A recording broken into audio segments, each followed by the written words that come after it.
उन 100 कुओं में से पहला कुआं है जिन्हें हम इस वीडियो में बनाने वाले हैं। पानी पानी पानी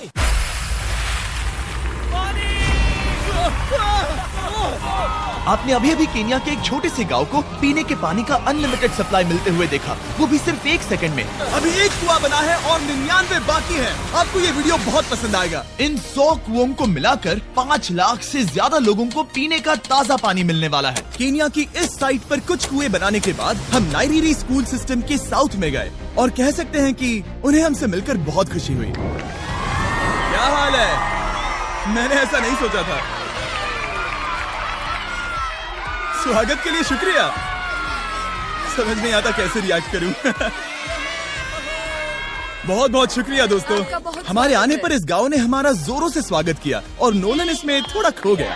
नोलन जैसा अजीब इंसान मैंने कभी नहीं देखा और ये मेरी गलती नहीं है। और फिर वहाँ का स्कूल देखने के बाद ये रहे हमारे मेहमान। क्या हाल है? दिन अच्छा बीत रहा है ना? सबसे मिलकर अच्छा लगा। एक टीचर ने मुझे दिखाया कि स्टूडेंट्स कहाँ से पानी पीते हैं, जो कि एक बहुत ही अनसेफ नदी से आ रहा था।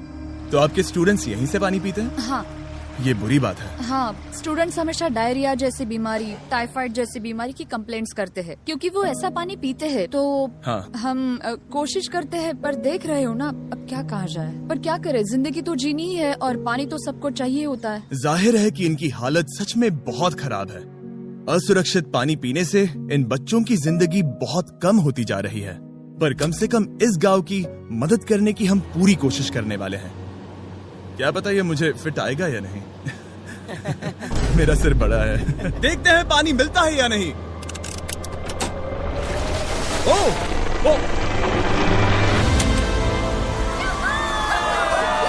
बारिश हो रही है, क्या नजारा है। पानी जमीन से बाहर आने के बाद उसे ऐसे बैरल्स में इकट्ठा किया गया और बैरल्स को वाटर टावर्स पर लगाने के बाद आसपास के गांव के लोगों के पास सिर्फ पीने के लिए साफ पानी ही नहीं था, पर एक प्रेशराइज्ड वाटर सोर्स भी था, जिसका मतलब है कि लॉन्ड्री के लिए सुरक्षित पानी भी मिलेगा। और खींचो। मुझे बताओ ये नोलन की मॉम से कितना हैवी है? नोलन की मॉम से दुगना। ओह गॉड। मैं तुम्हें यहाँ से धकेल दूंगा। ठीक है, इसे अब यहाँ रख दो।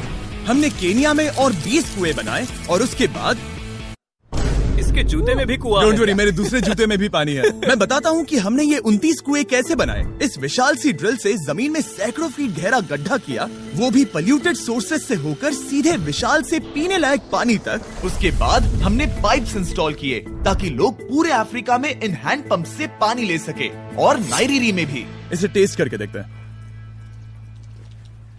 पानी जैसा है। मुझे इस 5 गैलन ड्रम को भरने के लिए 5 मिनट लगे। इससे एक दिन में कितना पानी मिल सकता है? 3600 गैलन्स एक दिन में। ये न केवल स्कूल के 400 बच्चों को कवर करेगा, बल्कि स्कूल के आसपास के गांव वाले भी इसका अच्छे से इस्तेमाल कर सकते हैं।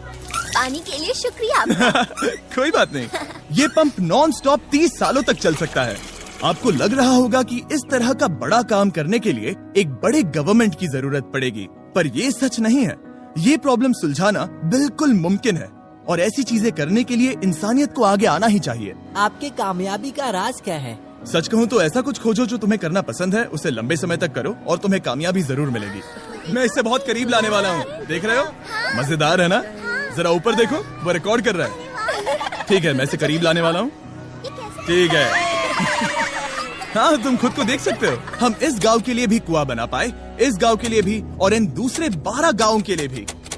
और जब हम ये पंप्स लगा रहे थे, तब हमने यहाँ के एक स्कूल को नए कंप्यूटर से अपग्रेड भी कर दिया। बच्चों को ये कैसा लगा? उन्हें शुक्रिया, सच में उन्हें ये बहुत पसंद पसंद आया। खुशी है कि सब ठीक से हो गया। हमने क्लासरूम्स में नया फर्नीचर भी लगाया, उसके साथ कुछ शेल्व्स नई बुक्स के साथ, और सभी स्टूडेंट्स को एक फुटबॉल भी दिया। Thank you mister beast, thank you. यहाँ तक कि सभी क्लासरूम्स में नए व्हाइट बोर्ड्स और प्रोजेक्टर्स भी लगाए। आप सबको ये प्रोजेक्टर पसंद आया? हम चौक का इस्तेमाल कर रहे थे जिससे बहुत डस्ट होता था, लेकिन आज सब कुछ साफ है। हमें इस बात की खुशी है। कोई बात नहीं, इतना तो कर ही सकते हैं। पर जब हम 45वें कुएं की साइट पर गए, तब एहसास हुआ कि वहाँ का हाल और भी बुरा है। जब भी उन्हें पानी की जरूरत पड़ती थी, तब उन्हें जंगल से 1 मील खतरनाक रास्ता तय करके जाना पड़ता था, जो एक विशाल सी पहाड़ी से जाता है।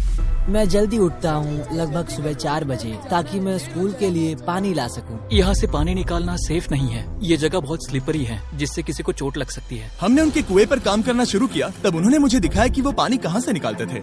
आपको दिन में ऐसे कितने चक्कर लगाने पड़ते हैं? 2 बार। दिन में 2 बार? ओह वाह! तो एक आम स्टूडेंट ऐसा ही कुछ ले जाता है? ओह गॉड, अगर 200 स्टूडेंट्स ऐसा रोज करते हैं तो ये कितना मुश्किल होगा। बहुत मुश्किल हो सकता है। ओह गॉड, ये ढलान तो बहुत बड़ी है। अरे यार, ये ढलान तो रुकने का नाम ही नहीं ले रही। हर रोज मैं सच में दंग रह गया कि ये चढ़ाई कितनी मुश्किल थी। ये सब इतना कुछ करते हैं ताकि वो यहाँ तक पहुँच सके जहाँ इन्हें साफ पीने का पानी मिल सके। आमतौर पर आप पानी यहीं से लेते हो? हाँ। और पानी भरने के बाद ये जग्स लगभग 18 किलो तक हो जाते हैं, जो इन बच्चों के लिए पहाड़ियों से ले जाने के लिए बहुत मुश्किल है। लेडीज आराम से ये 2 उठा सकती ओह, हैं। तो मैं अभी जरूर ले जा पाऊंगा। और एक बार हमने जग्स भर लिए, उसके बाद वक्त था वापस ऊपर जाने का। जल्दी करो, चलते हैं। इससे तो पसीना भी नहीं आ रहा है। मैं ले लूंगा। और अब घंटों तक असुरक्षित पानी को इकट्ठा करने के बजाय उनका नया पंप स्कूल के बस 10 फीट दूर था, तो अब ये यहाँ से पानी ले सकते हैं। बहुत थक गया। और फिर हम गए हमारे अगले गांव में, जहां हमने बनाया हमारा 46वां कुआं। पर हमें एक प्रॉब्लम से गुजरना पड़ा। हमने देखा कि ये गांव आधे से बटा हुआ है, वो भी इस खतरनाक सी नदी से। ये अभी इतनी खतरनाक नहीं लगेगी, पर जब बारिश का मौसम आता है, पानी ऊपर तक आकर इस पुल को पूरी तरह से निगल लेता है। और ये पुल इसलिए इतना जरूरी है क्योंकि वहाँ जो गांव है, वहीं पर सभी हॉस्पिटल्स और स्कूल्स हैं, इसलिए यहाँ से रोज गुजरना पड़ता है। ये खतरनाक है, लेकिन इस पुल के अलावा इनके पास और कोई ऑप्शन नहीं है। जब ये नदी उफान पर होती है तो ये किसी को भी बहा ले जाती है, लोग, स्टूडेंट्स, यहाँ तक कि जानवर। हाल ही में इस नदी को क्रॉस करने की कोशिश में हमने 3 लोगों को खो दिया। इस तरह किसी की जान जाना पागलपन है और हम इसे स्वीकार नहीं कर सकते। और जिस पल हमने इस बारे में सुना, तब हमें मदद करनी ही पड़ी। तो पंप तक जाने वाले पुल को जब हमने ठीक करना शुरू किया, तब हमने केन्या से 2000 मील दूर जिम्बाब्वे देश का भी सफर तय किया। अफ्रीका में आए 1 हफ्ते से ज्यादा हो गया है और अब भी कई पंप्स लगाने बाकी है। तुम में से बदबू आ रही पर मैंने सुबह ही शावर लिया था। बात होते ही मैं हाथ नीचे ले लूंगा। इस काम के लिए मैं तुम दोनों पर भरोसा कर सकता हूँ। हाँ। हमें सबसे पहले एक लोकल हॉस्पिटल की जांच करनी थी, जहाँ साफ पानी की सख्त जरूरत थी। अंदर जाने पर हमें पता चला कि इस क्लिनिक की इस गांव को कितनी जरूरत थी। 1 साल में यहाँ पर कितने बच्चे जन्म लेते हैं?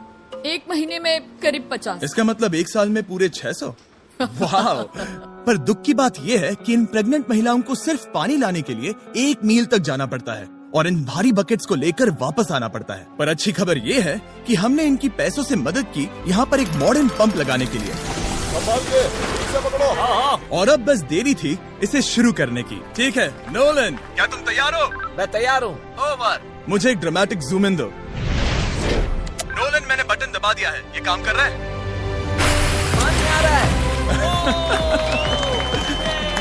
आप जाकर चेक करना चाहेंगे? हाँ। वहाँ पर? हाँ, चलो चलते हैं।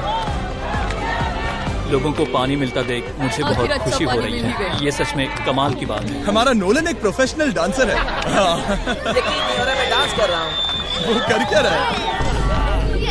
ओह गॉड, सॉरी, मैं नहीं चाहता कि आप इसे और देखें। साफ पानी मिले ये पक्का करने के अलावा इस गांव में बहुत से स्टूडेंट्स को ट्रांसपोर्टेशन की भी दिक्कत थी, तो हमने इन सबको नई साइकिल्स देने का फैसला किया। बच्चे बहुत ज्यादा हैं, पर हमने साइकिल्स भी उतनी ही खरीदी हैं।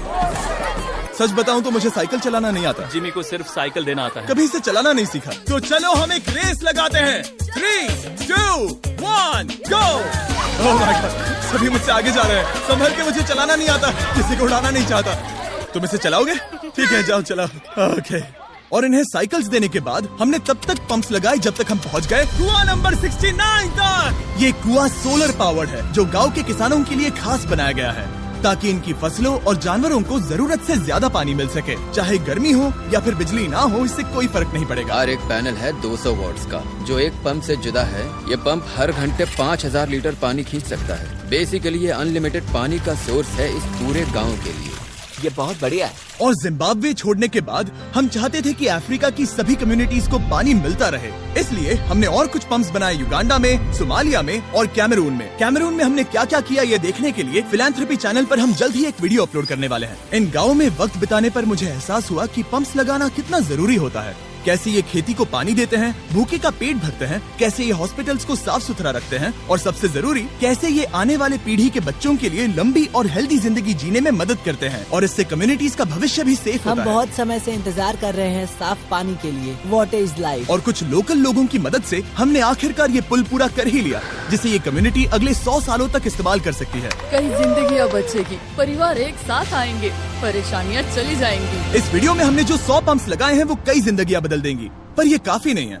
इसीलिए मैं चाहता हूँ कि आप जाने से पहले beachphilanthropy.org/wells पर जाएं और मुमकिन हो तो पैसे डोनेट करें। मैं सच कह रहा हूँ, हमें इस वीडियो से एक पैसे का भी फायदा नहीं हो रहा है। इस वीडियो से जितने भी पैसे आएंगे वो 100% इन पंप्स को बनाने में खर्च होंगे, वो भी पूरी दुनिया में। पता है ये अजीब है कि एक यूट्यूबर को ये सब करना पड़ रहा है, पर किसी को तो करना ही होगा। अगर कोई नहीं करेगा तो हम ये करेंगे ही। आप देख सकते हैं इस काम से कई कम्युनिटीज की जिंदगियां बदल रही हैं। और फाइनली 100वां पंप। ओह माय गॉड, मुझे माफ करना।